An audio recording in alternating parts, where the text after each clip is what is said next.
ልጆቻቸውን ሲያጠፉ እንኳን ባካችሁ አትስደቧቸው፣ አትርገሟቸው።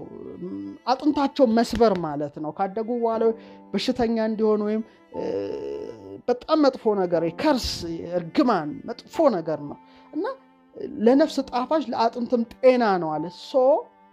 መልካም ቃላት ሁሉ የምታደምጡ ከሆነ ጤነኞች ናችሁ ማለት ነው። በአንጻሩ ግን የጠማማ ምላስ ነፍስን ይሰብራል አለ። በጣም የተረገመ ቃል፣ የሐሜት ቃል፣ የስድብ ቃል ምሰሙ ከሆነ በሽተኞች ነው የምትሆኑት። ደግሞ ራሱን ችሎ መጥፎ ነገር አለ። ስለዚህ በተቻላቸው አቅም ነግራችሁ መልካም ቃል አውጡ። ሃይ ጠንካራ ቃል ማለት ኢነርጂ ያለው ቃል አውጡ። የፍቅር ቃል አውጡ። ይሄ እንግዲህ የምንናገረው ነው የምንኖረው ማለት ነው። የምንናገረው ነው የምንኖረው። እንደውም ሰሎሞን ይቀጥላል። በጣም ይገርማል። በጣም ምሳሌውን ወደዋለሁ። በተቻለኛ አቅም እንደ ምሳሌው ለመኖርም ሙከራ አደርጋለሁ። ምሳሌ 18:20 ምን ይላል? የሰው ሆድ ካፉ ፍሬ ይሞላል አለ። በቃ ከንፈሩም ከሚያፈራው ይጠግባል። ሞትና ሕይወት በምላስ እጅ ናት። ከንፈሩን ከሚያፈራው ይጠግባል። ብልጽግናም ድህነትም እዚች ውስጥ ናት።